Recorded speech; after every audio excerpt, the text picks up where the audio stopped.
Hi everyone, Rebecca the Frugal Resinista here, and today I am doing my first Resinista Rescue, where I take some thrift items and show you how I flip them for extra cash.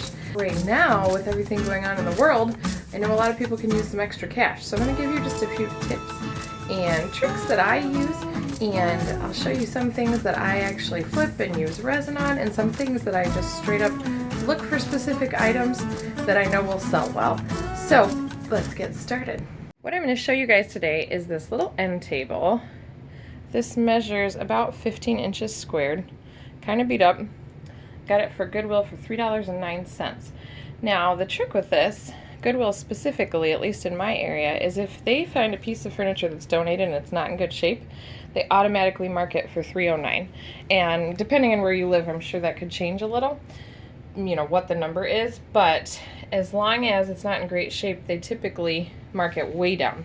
So this table's $3.09 and it's in bad shape. When you shake it around, it's making noise and stuff, but that's only because the legs are a little bit loose. So I'm going to tighten the legs, and then I am going to paint a layer of black over the top of this after I clean it off and sand it down a little bit, and then I will show you how I turn it into something nice to resell.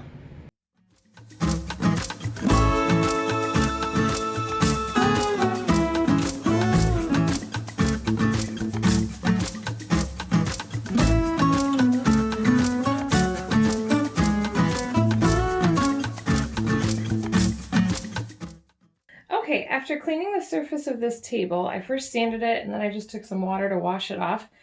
I kind of like now how I've got edges that are a little rough. And so I'm thinking what I'll do is make a design for this table that is meant to be kind of shabby chic and look rough, because with it having been naturally roughed up a little, it only makes sense to just add to that instead of try to cover all of it up. So the next step I'm going to do is cut out a picture on my Cricut machine and stick it on. Okay, the next thing that I am going to do is add a decal that I cut out on my Cricut machine. I'm linking you guys in the comments to a decal like this that you can get off of Amazon if you don't have a machine of your own. If you do, you will notice when I put this on that this dumb thing took forever, because when your Cricut machine cuts out a picture for you, it cuts all the pieces, but then you have to actually be the one to pull those pieces out. And so I had to use little tweezers and weed all of that out. The other thing you're going to notice, some of you are probably watching this video thinking, this is not a new video. Why did this come out again? I already saw this video. I believe in being completely forthright with people, and so I have to tell you, I've never done this before, but I made this video already, and I was making it for someone, making this table for someone specific who caught me on Facebook Marketplace and wanted to buy it, and I spelled it wrong, and I've never done that before. And I mean, I'm sure you all know you're supposed to just trust anything on the internet, right? But I know I'm a terrible speller, so I even looked it up, and whoever had put the one spelling I chose also spelled it wrong. I've been a huge Star Wars fan all my life, and I wanted to do the Millennium Falcon, and I spelled Millennium Falcon wrong. So I didn't even read the comment section the first time I posted this, because a lot of you have wonderful, wonderful constructive ideas and criticisms, and some people out there are meanies. You know it if you're a meanie. So I didn't read the comment section because I discovered this before I got a chance to read them, and I thought, oh, everybody's going to yell at me for this. So you are not crazy. I have already posted this video once, took it down right away, and I'm redoing it. So putting the Millennium Falcon on here, and then I'm going to also put the words Millennium Falcon. So you'll also notice I had already finished this table. I sanded it down again, so there is a tiny layer of resin on here. I sanded it, painted black over the sanding spot, and it's just as easy as that to fix a mistake that you made. The annoying part was that I had cut this out and had to cut it out again, and it's the most complicated cutout I've had to do. So let me just show you guys. You saw me do it once, but what you do to attach this wording or the picture is simply to put the top piece down where your lettering is stuck. And I have a little tool to press this down with, but if you don't, you can just use like a credit card or something. So that's not a big deal to do it that way either. I want to make sure I've got this where I want it. before I push it down. And see, I don't quite have it where I want it. Now I gotta figure it out here. I have to move the camera for just a second because I can't reach it. Okay, you guys will have to watch this upside down for just a few minutes here because I want to make sure that I get this on completely correctly. There's probably not, I mean, there probably is a great way to do this. I just eyeball it, but I just needed to be in front of it to do it.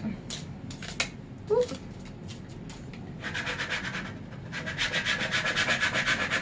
Quick tip, if you ever have to redo a pour, sand it. You don't have to sand it a ton and then paint over it. This paint is just my $1 craft paint that I use for my other resin paintings, but I let it dry for 24 hours. If you don't let it dry for 24 hours, when you try to stick stuff like this down, this backing is just gonna peel up all your paint and you'll be even more frustrated. I've done that in the past. All right, I am going to show you guys how I pour next. But first, I'm going to give you a tip on taping that I love. I just discovered this. I'm going to use electrical tape to tape off my edges.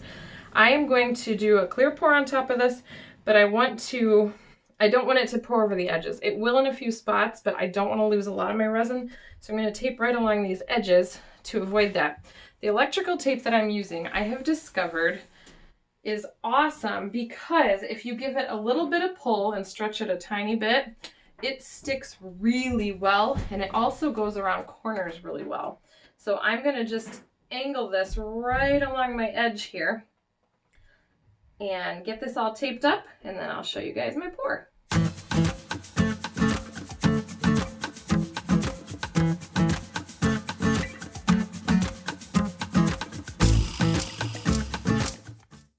As I do pretty often, I am using Stone Coat Countertops Quick Coat to coat this, and I'm going to mix it up, pour it all into the middle, and spread it around with this plastic spoon.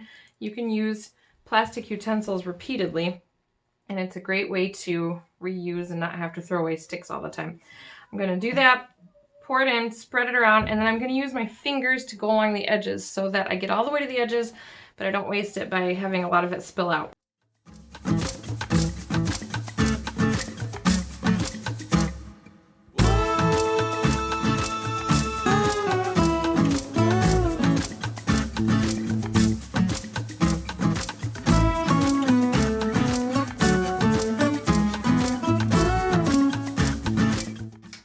All right, I used my blowtorch to pop the bubbles. I'm going to babysit this for a few minutes, and by that I mean I'm going to need to pop bubbles a few more times because this is a black background and it's very easy to see mistakes.